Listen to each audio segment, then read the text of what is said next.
Hi folks, this is Tom here with frugalpreppers.com. Today I'm out in my solar powered shed and I wanted to go through a little bit about generators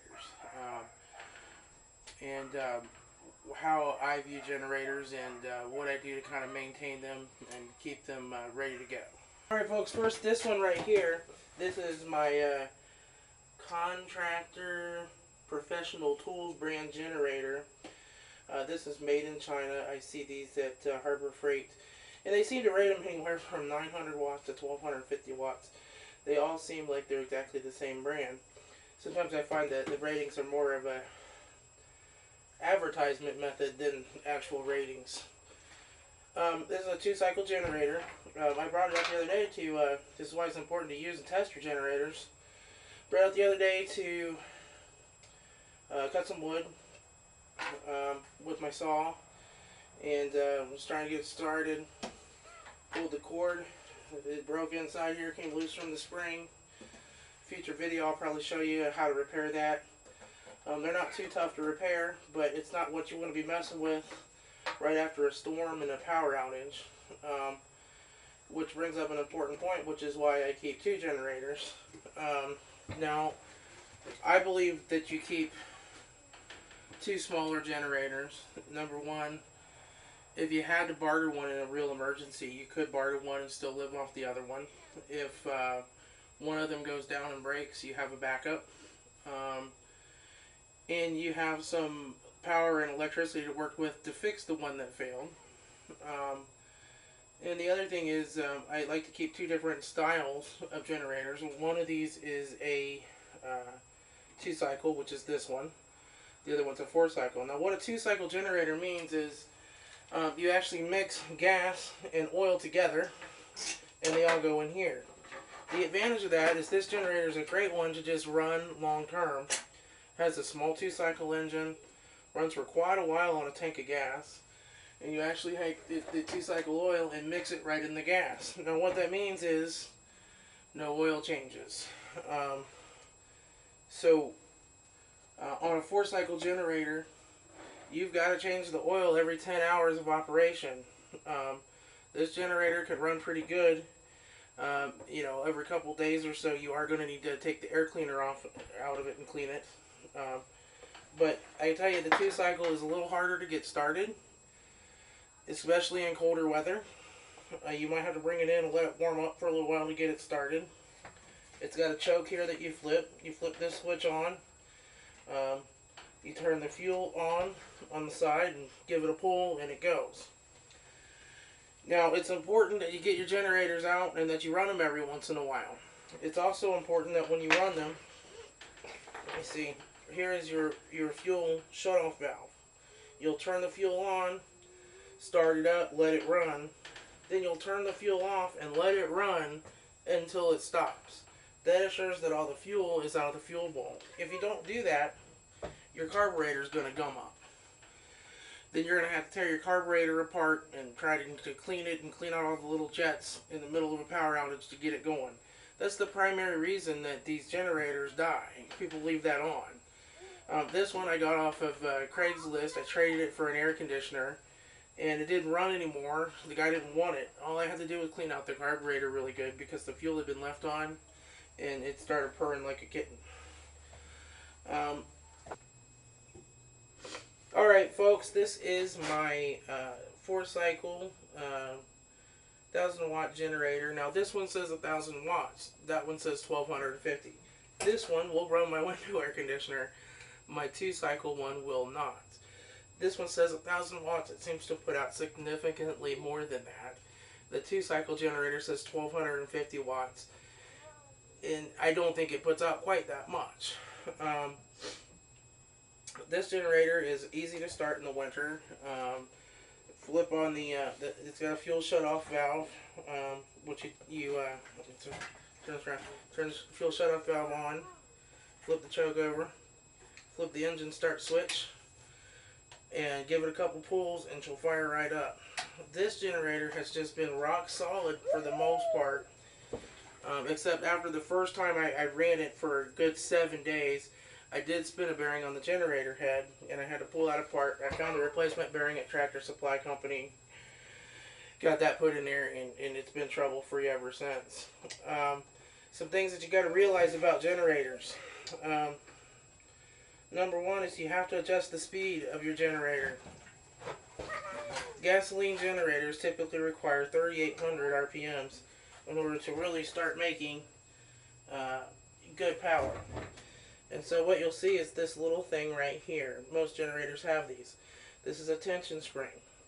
There's a centrifugal governor inside the engine that's tied into this arm right here. Then you tighten the tension on this spring, and that's what allows it to regulate what RPMs it's going to run at. So what I typically do is put it under a load, and then you want to measure the voltage, and you want to get the voltage right at about 125, if possible, no lower than say 120, with it running under load by adjusting this spring. A lot of people will try to turn the idle down on them to save gas. Number one, if the generator's not spinning fast enough, it's not going to make any electricity. It's a brushless generator head, which means that it uses induction coils to make its magnetism. It needs to spin up to a certain speed to start getting the coils energized to make electricity. Till it hits that speed, it'll make nothing. Once it hits that speed, like boom, it'll start making like 120 volts right away. Number two, even though you might be able to adjust it down a little bit and say you got it running in the 110 volt range or the 100 volt range, what that's actually doing is it might be saving a little bit of gas, I don't know, but it's overheating your generator head.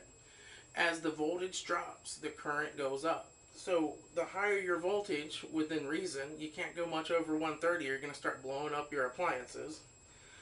But the higher that voltage is, the less current that's going through your generator head, the less current that's going through the windings in the generator head, and the longer that generator head's going to last. So you really want to go ahead and keep the voltage, right at that 125 range if you can, when you adjust this. The other thing is you have to change the oil in these. Now, a lot of you may say, hey, I got me a generator, I stockpiled me some gasoline, I'm set. What most people seem to forget about is that you need oil. And that's a significant expense to running one of these. A part of the expense is just the oil. These are going to take a single weight oil. This is SAE 30. Most air-cooled 4-cycle engines are going to take a single weight 30. However, read your instructions manual. Make sure you see what it recommends. In a pinch, could you use some 10W40 or some 10W30? Well, if it was a SHTF situation and this is all I had, sure, I'd use it. But I don't think it's what's best for your engine. Another thing that's important, keep an extra spark plug for your generator. You can pull whatever plugs in there out, take it up to AutoZone, and they will cross-reference that plug for you, and you can have a spare. Spark plugs don't go bad often, and you can usually clean them. But if you got a fouled plug, it's nice just to be able to pop it out and change it real quick, and then worry about cleaning it once the lights are back on. The other thing that you're going to want to get, fuel stabilizer. This is stable. You put a little bit of this in your tank when you're going to be storing it. Again, when you run it, you want to close the fuel shutoff valve and let it run until the carburetor is empty. That keeps things from getting gummed up. This will help keep your fuel anywhere from 6 months to a year. I try not to put too much in at a time, and then I come out and I run this generator once a month, and I run a little 200 watt electric heater on it to give it some load, make sure everything's working okay. You need to test your generators often. Now, I've seen a lot of preppers that will buy generators and say they're going to leave them in the box brand new because they're already prepared to be stored long term. Yes, that's true. They don't have any fuel in the system, so it's dry, it's going to stay good. The problem that I have with that is, what are you going to do if you pull it out of the box and it doesn't work? It's a little late to go back to the tool store and try to return it once the end of the world started happening. I've used this generator through 2 long-term power outages. One power outage is when Hurricane Ike came through. Um, Another power outage lasted 5 days for the neighborhood, but about 7 days for me because it actually tore down the electric lines to my house. Also, if you're going to do long-term use, you should buy a grounding rod. And then you should take and pound your grounding rod into the ground and have a jumper wire to hook to the grounding wire from this guy. That's going to keep the system grounded and keep it safe. You got a voltmeter on the front. Again, this is what you use when you're adjusting that engine speed under load, and you want to get it, 120 or just a little over 120 is great. And I usually go ahead and hook the multi-tester up here too and just get a good reading. Oil's here. Every time you put fuel in it, you need to check the oil level. This generator does have a low fuel shutoff, or low oil shutoff right here. If the oil gets low, it will stop running, which is handy, but I don't just rely on that. I actually check the oil. This is where the oil comes out right here. You drain the oil, and you fill it back up here. Other thing is when you put it away for long-term storage, you don't want the cylinder to seize up. So what I do is take the spark plug out. I get me a little straw, put it down in there, put my finger on, get some oil, and then put that in the spark plug hole and put a few drops of oil in the cylinder with the switch off, pull it a few times to turn it over, and then you don't have to worry about that cylinder. It's got some oil in it. It won't lock up on you. Just a little bit of preparation when you store it will make sure that every time you get it out, it is ready to go. The other thing that you're probably going to need is extension cords. And, make sure you get some extras of these because you'll need way more than you think. Surge protectors to plug stuff in. I don't wire my generator into the house wiring. A lot of people do. Just make sure that if you do, you don't get tempted to say, hey, I'm going to cut this plug off. Or I'm sorry, I'm going to cut this plug off and put another male adapter on here. And then people will take and try to plug this cord in between their generator and one of their electrical outlets. Then they flip the main breakers off in their panel and they let that back feed through the system. That's what's called a suicide cord. A number of things happen. Number one is if you forget to turn the main breaker off and the power comes back on, your generator just become a very hot flying ball of molten metal and gasoline. It's going to burn down anything that happens to be near it. Google around for exploding generators. You'll see this stuff. And it may not even be that they've got the power back on, but your neighbor may decide to do the same thing. You get two generators working out of phase with each other. The bigger one wins. The other one becomes a flying ball of hot molten metal and gasoline. The other thing that happens is if this is running, if you got this cord plugged into an electric outlet and you come pick this one up, you don't get shocked. Now, if I have this end chopped off and it's plugged into my generator, this end falls out of the wall and my 4-year-old walks along and goes, oh, look, a plug. He now has live voltage in his hand and he's getting electrocuted. That's why these are called suicide plugs. If you're going to hook this into your house wiring, please consult an electrician and have them get you set up in a correct way with the transfer switch. Back of this is your spark plug. You pull this wire off, and then you come down here and you slide your socket in there. Now you're just going to give her a tap, and you want to pull that all loose. Now once I get it started, I just go in there and turn it with my fingers. Now once you have the spark plug completely loose, pull your socket wrench out, and you can just reach down with your fingers, grab the spark plug. Okay, now what I'm going to do is put a little bit of oil in that spark plug hole. So I'm going to take my straw, get me a little bit of oil like so. Try not to spill it if you can spill more of it than you have to. And you're just going to put a little bit of oil right down in that hole. Okay. Then, once the oil's in there, make sure your engine is set to off. And don't be anywhere near this wire because you may get shocked if it energizes the magneto. Spin it a few times.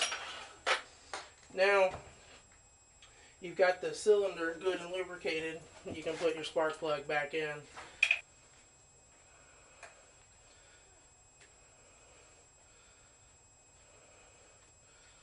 You don't want to get this cross-threaded, or you're going to end up with a real mess and a spark plug that keeps flying out when you're trying to run your generator. And the only way to fix that is to get a new head or go to a machine shop and have them put in something called a helicoil into the head to retap the threads.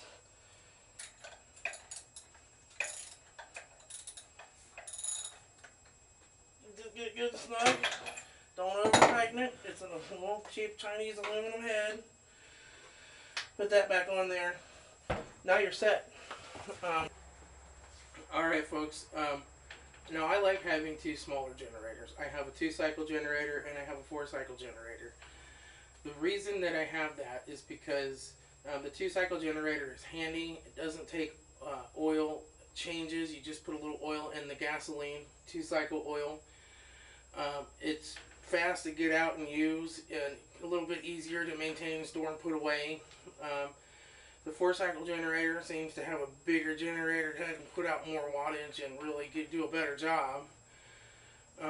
But you got to change the oil in it, and you have to stockpile some oil as well as gasoline. You're going to need oil to keep your generator running healthy. And it's a little bit more to maintain and take care of and work with. But having 2 generators is nice because if one goes down, you still got some lights to fix it and work with it. The other advantage to that is when you get a great big generator. Now you might be thinking, I want to power my whole house. So I'm going to go get a 5500 watt generator, wire in a manual transfer switch or an automatic transfer switch. Wire that baby into my household electric and power the whole house. That's great. You need to ask yourself, what's going to happen when you pull that cord and it doesn't start? Do you have a backup plan? Do you have a small generator that you can use? The other thing is, what happens if you're running and it locks up or something goes wrong? Do you have a backup plan? Do you have some other generator? The other thing that you have to remember is those big generators suck gas. They have a big engine in them, and even when they're not under a significant load, when you're only running a couple of lights, they're still using way more gasoline than a small generator. So the rule of thumb is use the smallest generator that you can and get a couple of them. That way you can run the small generator, like my 2-cycle, when I just need a few lights and a few other little things. Put a 1.5 gallon tank of gas in that bad boy, and it will run for a day and a half. Fire up my slightly bigger 4-cycle generator when I need to run the refrigerator, when I need to run the freezer, when I need to run some power tools, when I need to run my window air conditioner at night. And I only have to use it when I have to use it. So I'm cutting my fuel consumption way down over having a great big generator just running. The other thing is if you do have solar power, while you're running your generator, hook a battery charger up to it, or if it has a 12-volt output, you can use that.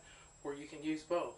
Make sure you charge up your batteries because a lot of times if your generator's not under full load, you're using a bunch of gas and you're not doing a lot with that gas if you're only running a few light bulbs. So charge your batteries while it's running so that you have a reserve. You're actually taking some of that energy that you're just wasting in gas and storing it in something. And that may be as simple as charging your car batteries with it and running an inverter off of your car batteries. Although car batteries aren't as good as a 2-cycle battery for long-term inverter use. But you can watch some more of my solar projects and find out more about that. Anyway, I'm Tom with frugalpreppers.com. Please leave any questions or comments. Always like to hear what other people are doing and what other people think. Thanks. Bye.